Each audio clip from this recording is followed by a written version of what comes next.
I'm Emily Richmond, and this is EWA Radio.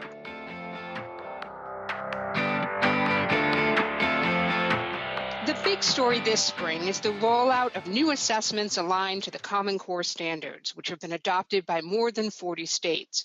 Ohio is part of the PARCC testing consortium, which stands for Partnership to Assess Readiness for College and Career. Our guest today is busy assessing how ready the Buckeye State has been to administer those new tests and keeping tabs on how the new standards are changing the daily work of teachers and students. Charlie Boss is the K-12 education reporter for the Columbus Dispatch, and she joins us from her newsroom there. Charlie, welcome to EWA Radio. Thank you for having me. Glad to be here. Charlie, is the story really that the assessments are new or different? Do you think so much attention would be paid to the new assessments if they weren't pegged to these arguably tougher standards? It's interesting because, we're trying to get a sense as to, what's the big deal with these tests? I mean, Ohio has introduced new tests since I've been here a couple of times. But what has caused a lot of the, I don't know if outrage is the word, but perhaps the strong feelings is just how much impact this has had in schools, in classrooms, with teachers, with administrators. One of the things that I learned in talking to folks and to principals, teachers, administrators about is just how much time has been spent in preparation for the test and how much time has been spent in terms of scheduling for the test. I mean, one of the nuances to this test is that, it's much longer and is administered differently than previous tests. So like if you take, for example, like a fourth grade language arts test, and, the previous test, it was given once for a 2.5-hour period. And I think the struggle is now with those same fourth graders have a language arts assessment that's now split into 2 parts, and those parts are stretched over several days.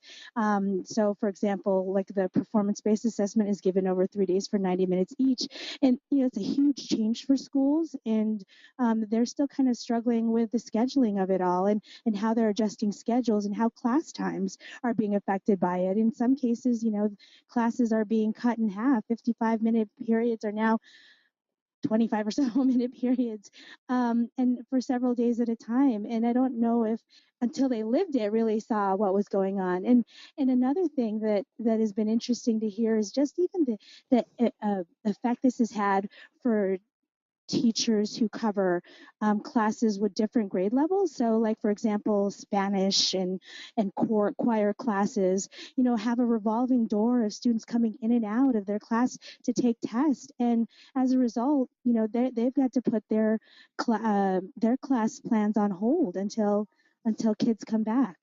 Are students taking more tests, or are more instructional days being given up for tests? Again, the testing period is longer. That we also know that, yes, they're taking not only this performance-based assessment, but the end of year.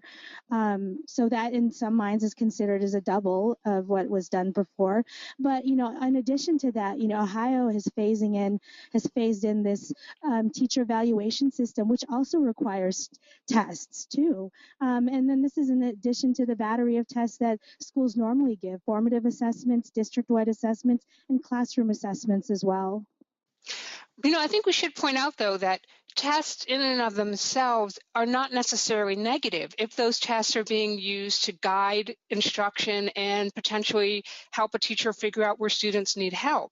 Do you get a sense that that's going to happen? Folks recognize that these are supposed to provide very important information as to how students are doing what we ask them to do, or learning. And the chief complaint about these tests is that they're not that schools and parents won't receive information as quickly as they can. They'll be receiving information in the fall, way after these kids, have moved on to the next grade. But we know this is a transition period, and the intention of going online and is to get these results quicker. But and I feel like sometimes that's get lost in the conversation, because right now, we're kind of in the throes of it. And the idea is, why are we going to spend all this time and effort and not get these results quicker? But as I understand it, that's the plan, is to get results soon. I think you made a good point, and which is that there's a couple of efforts underway here. One is to get information about students as individuals, but then also there's a desire to figure out how effective teachers are and what the hurdles are for classes and schools as groups. And to get that information, there's got to be a certain degree of density in the testing population. And that brings me to my next question, which has to do with opt-outs. That's a conversation that's happening nationally. There are some grassroots efforts, as well as efforts by some of the labor unions to have students skip the tests as a form of protest. And I know that you wrote recently about the consequences for students in your state if they opt out of the new assessments. And I have to say that they're not insignificant. Third graders might not get promoted to fourth grade. High schoolers will have to meet alternative requirements for graduation. What's your sense about that and whether Ohio's penalties are tougher than other states? It's interesting because I was trying to put into context the opt-out situation in our state as it compares to others, because we know that Ohio was one of the early administrators of this test.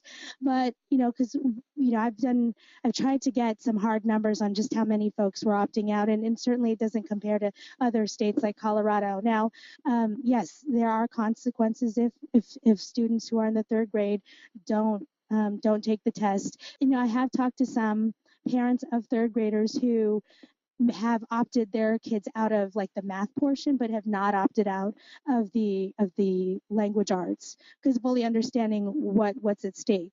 And then as far as the high schoolers, take them later on in their high school career, even though these are end of course exams and would make sense to take it while you're in the midst of that class. But there are I think parents seem to recognize that there are um, what is it? It's not as dire the consequences because there are still either there are avenues to protest, such as that one parent who decided just to not take the math portion, and certainly parents who've recognized my kid can always take that test later on in their high school career.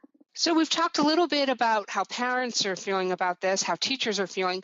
What's your sense from students? I mean, I grew up in Massachusetts during what some might consider a golden age of testing. I remember taking one bubble test, the ERB, and I don't remember really thinking much about testing, especially during my elementary years. What are you hearing from students about this, about these changes? Of the students that I talked to, the sense was it wasn't as bad as they thought.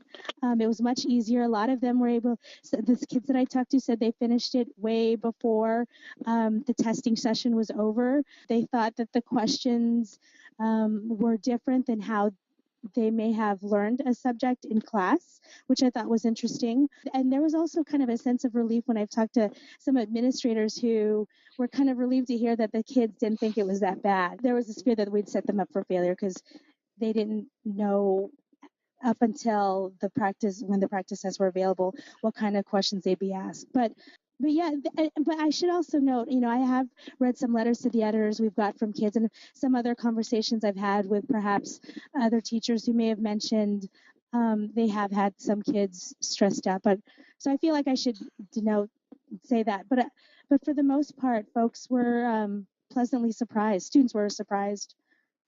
Well, there's another surprise coming, and that, of course, is going to be the test results. And if you look to one of your neighboring states, Kentucky, which was one of the first adopters of the new assessments, they spent a lot of time softening the ground with the public and saying to them, you're going to have a different definition of proficiency, and a large number of students who may have fallen in that group previously are probably now going to be found not to be proficient.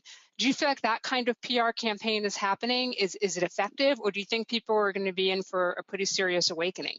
I think people will be in for awakening. There have been some conversations, though informal, at this point as to we should expect the scores to be lower than the past. There hasn't been much conversation from the state as far as what to expect the scores will be lower. I mean, one of the things that we're trying to figure out is what kind of information will be shared with parents from these tests. And we haven't been able to answer that question just yet, but I think, knowing some of that information would be very helpful.